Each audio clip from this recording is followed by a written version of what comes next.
Hey, this is Josh and Carolyn with Homesteading Family, and welcome to this week's episode of the Pantry Chat, episode 14. Okay. Where mostly Carolyn is going to be talking about meal planning on the homestead. How she plans meals, how we eat, basically seasonally.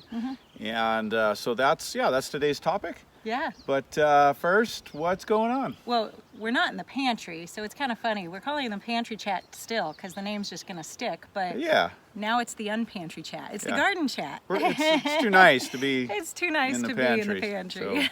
So we're enjoying being under one of the apple trees.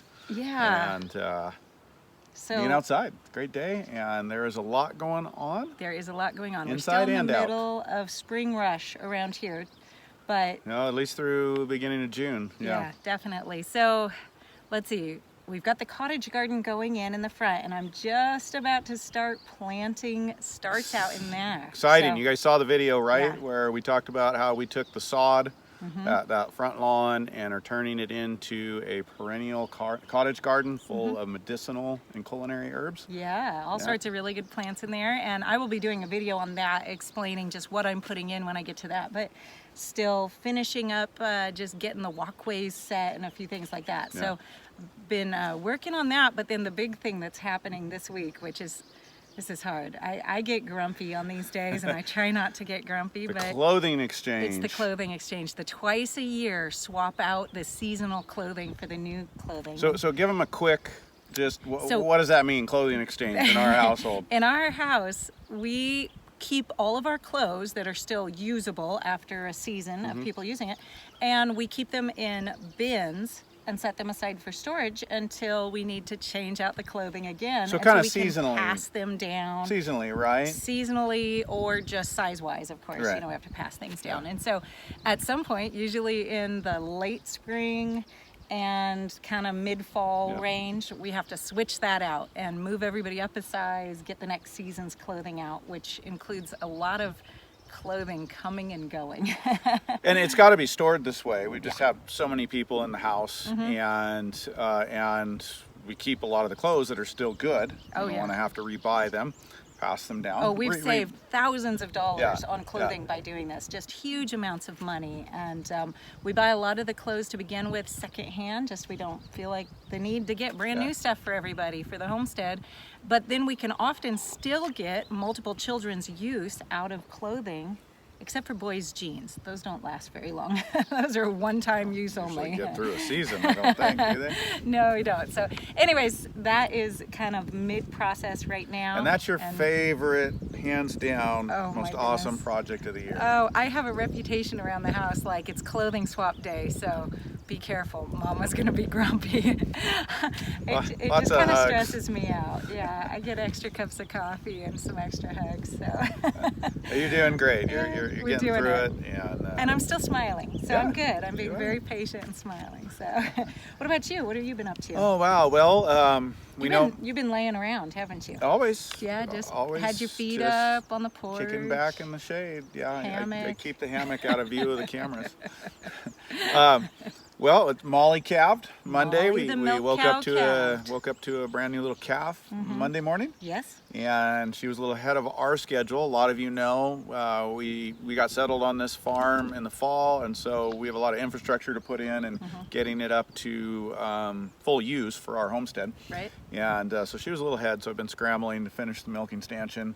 And we are imprinting the calf. Yes. Rachel wants to work with the calf, and which is great. We also need to be able to lead the calf around and just anytime you can have an animal that's handleable and used to people, it just makes your jobs around the homestead, whether it's doctoring an animal or moving them, so much easier. So she's doing great. She's learning on her own. You know, I've given her a few tips, but I haven't had a lot of time to shepherd her in this. So she, and neither of you, so she is imprinting that calf, working with it. That's exciting. Yeah. And getting ready for sheep. We're getting ready to bring our sheep back to the farm Saturday.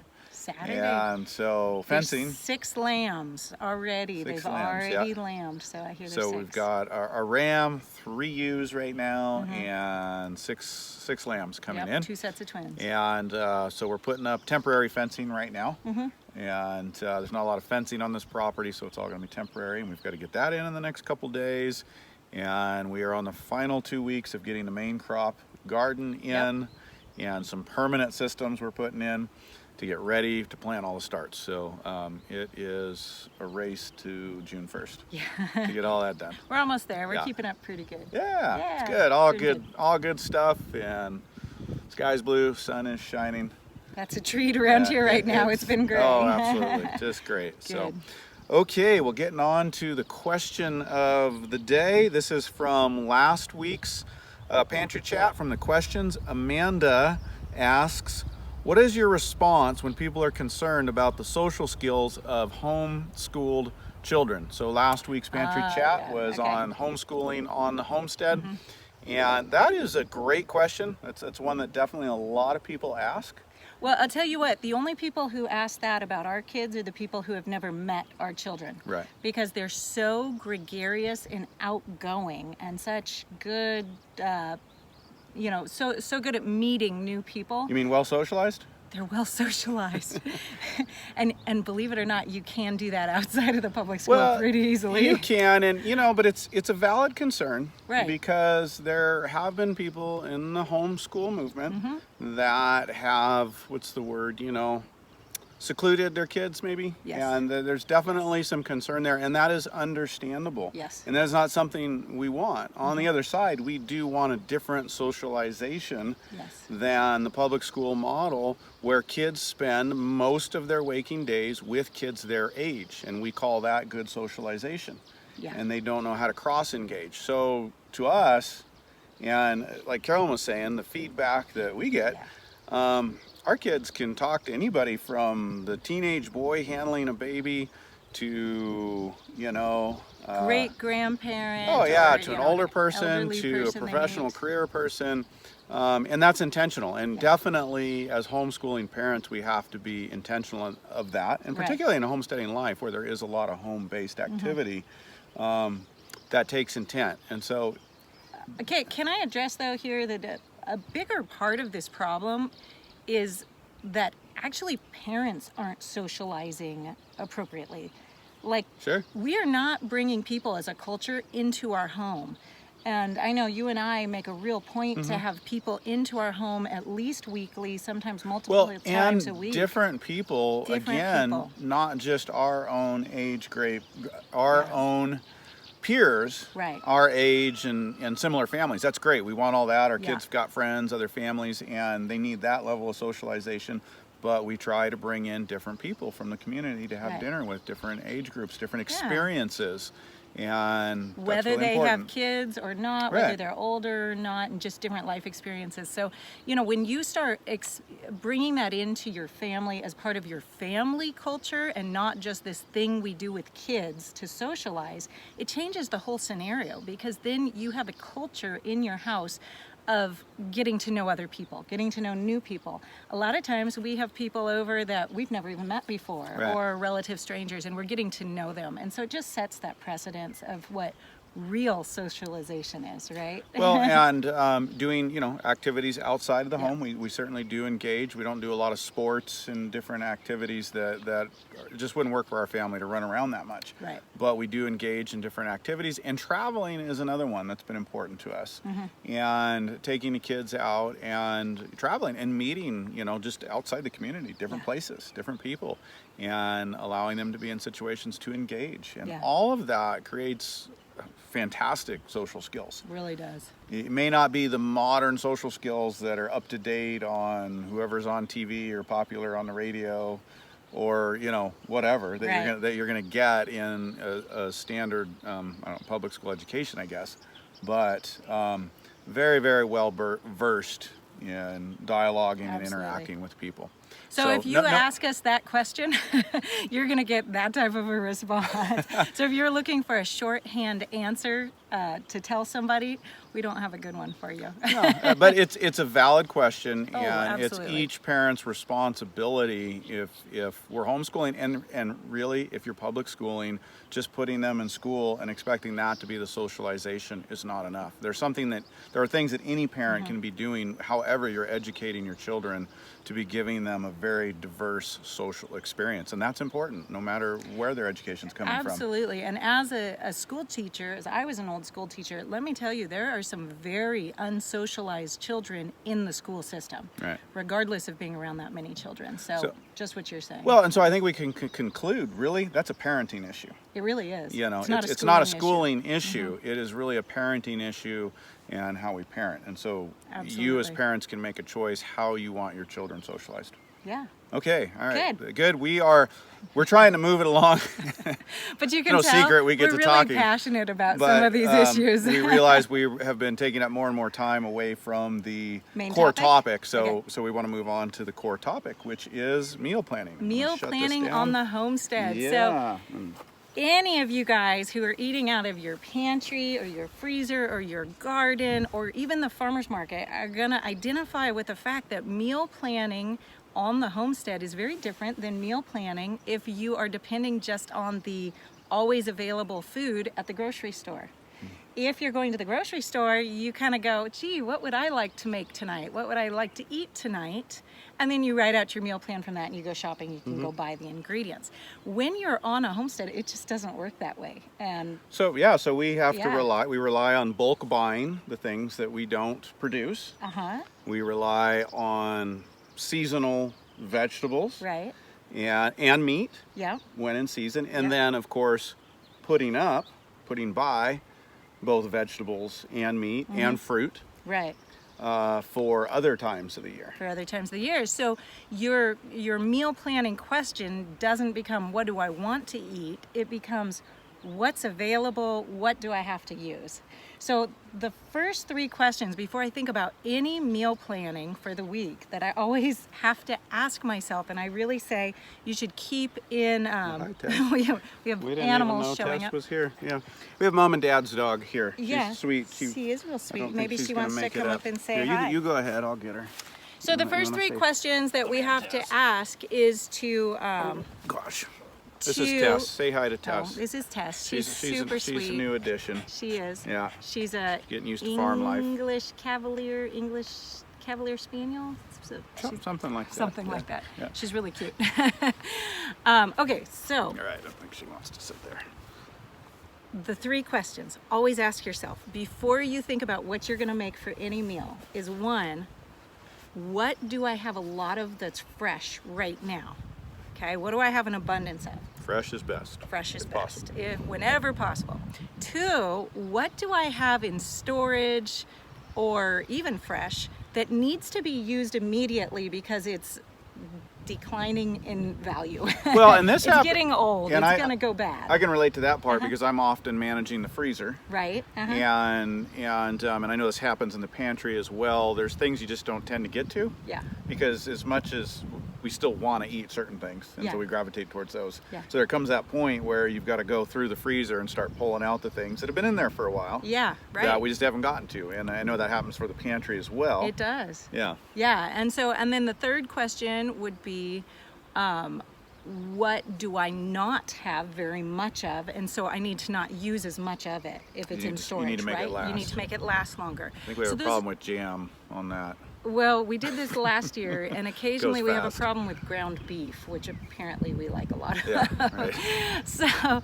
So we need to ask those three questions before you can do any meal planning. And once you have those three questions, you can take the answers to those, and even if it's just mentally that you don't have to write this out or anything, you can start formulating the meals that you're going to eat for the week around that.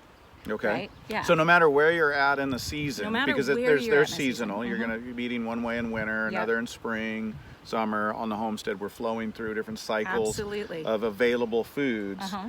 But yet, then this is this core strategy Right. through each part of the season. Right. So you need to always, regardless of the season, ask yourself that. And sometimes what you have an abundance of is in the freezer, right? Sometimes you're like, wow, I just have so much of this one thing in the freezer. I have a real abundance of that. I can use quite a bit of that right now.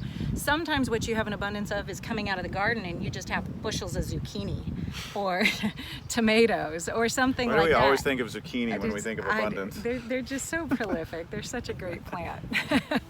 So Does anybody in your household, if you grow your own food, get tired of zucchini? our kids are excited for zucchini for about the first meal. And then they're like, oh, not zucchini again. So and it's actually some of the fewest plants that we grow. They're just prolific. They're just very prolific, yeah. So anyway, so that's how I always start any meal planning, whether we're talking breakfast, lunch, dinner. And once you have that idea down, you can kind of start shaping your meals and start balancing out that flow of abundance and, you know, I don't know, lesser lack. So to sum up right now, okay. you know, taking what's seasonally available and breaking it down into weekly planning chunks with the rules that you gave. Right. I'm just trying to keep it summarized. Yeah. Because I don't even hear a lot of this. Yeah, you don't hear a lot of the meal planning that's happening. So yeah. So then weekly eating for me is the best way to meal plan. I try to plan out about a week's worth of meals, and I don't get down to the super nitty gritty, but sometimes because the meals are shifting so much because of the seasonality, you know, the seasonality of foods around here can change from week to week. So it can be really fast. So that means, you know, you're not like getting your favorite recipes down, just using them over and over again. So for me, something that has been really helpful for meal planning is to kind of create like what type of meal we're going to have what day a week, and then I can shift the ingredients that go into it for seasonality.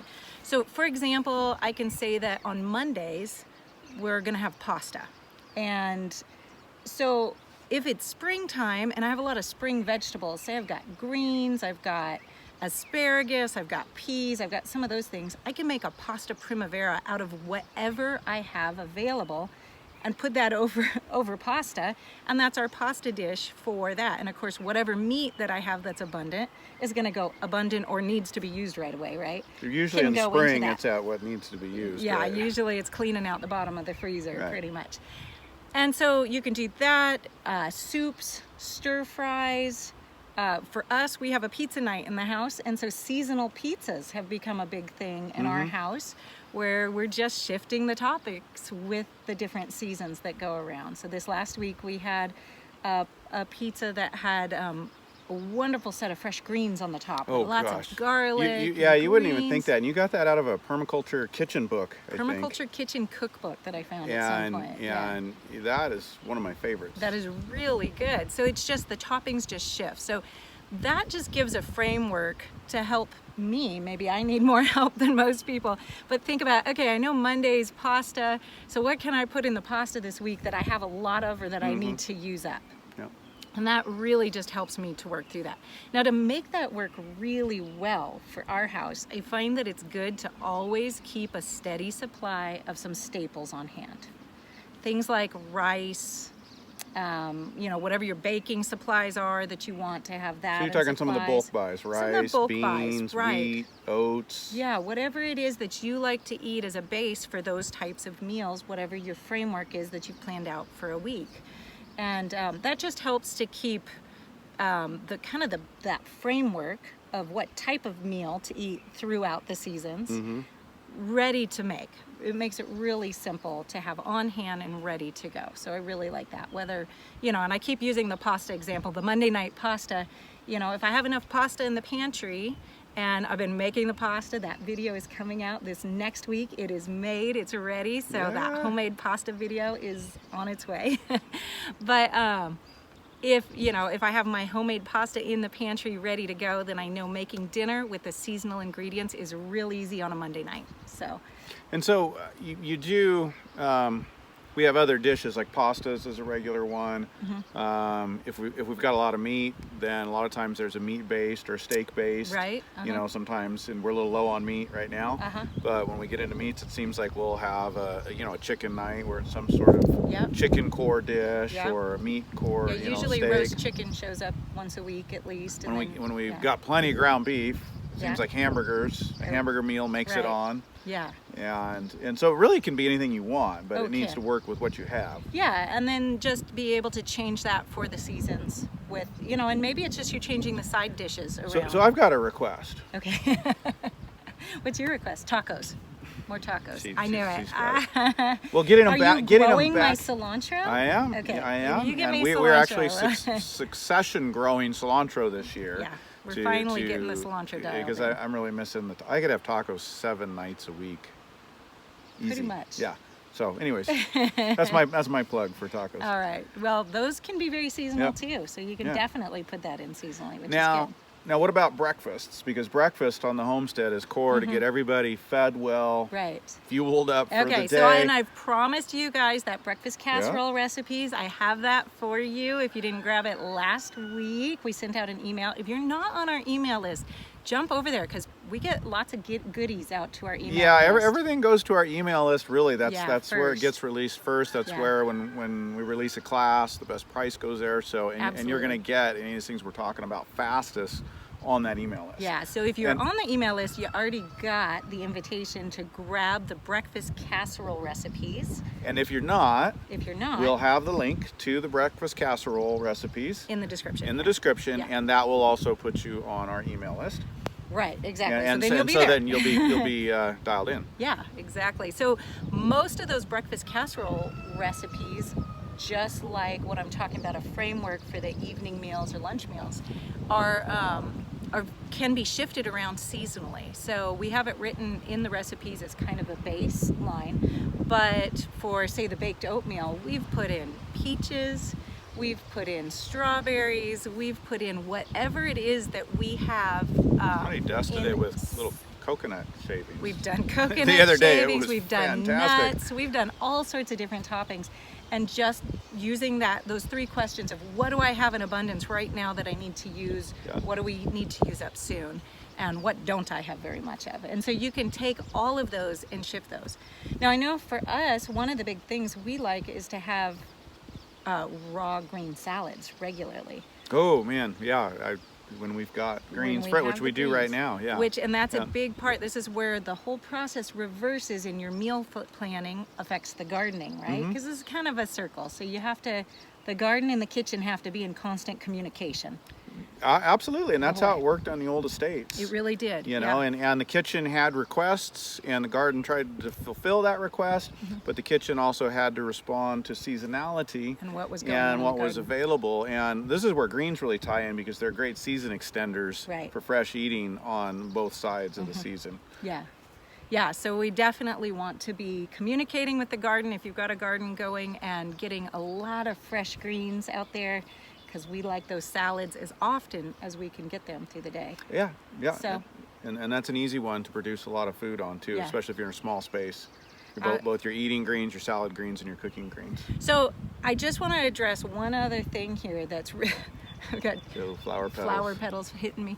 That especially if you are newly gardening or newly visiting the farmer's market and wanting to eat really seasonally, one of the challenges that a lot of people have right at the beginning, and I know this was really hard for me when we started getting serious about our gardening, is how to take the vegetables in the garden and actually feature them as the main parts of our meals so that you saw the budget savings from the grocery store, right? Well, yeah, that's an absolute skill. You can really get is. Inundated with food as you get to gardening and producing, and so using it well can be challenging. And it takes practice. It's definitely. But let me give you 3 secret weapons in there, and they are soups, salads, and stir fries.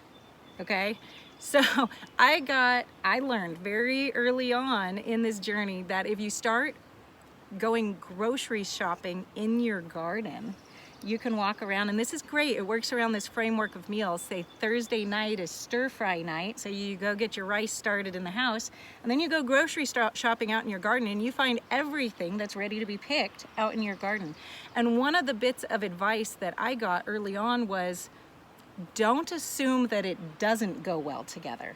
Unless you have a reason, a food combination that you just know you don't like, assume that everything goes well together if it's growing in your garden. So try it at least once. We always tell the kids, try it at least once. Try it at least once. I had to say that to somebody about the dandelion fritters. Yeah, right. I said, try it once. You don't know until you try it. Yeah, and it's the same in here, right? When you're harvesting things and you go, well, this is what I've got available. Let's throw it in there and see. So go take your basket and go harvest through your garden, see what you have, and you go in and chop and just stir fry it up.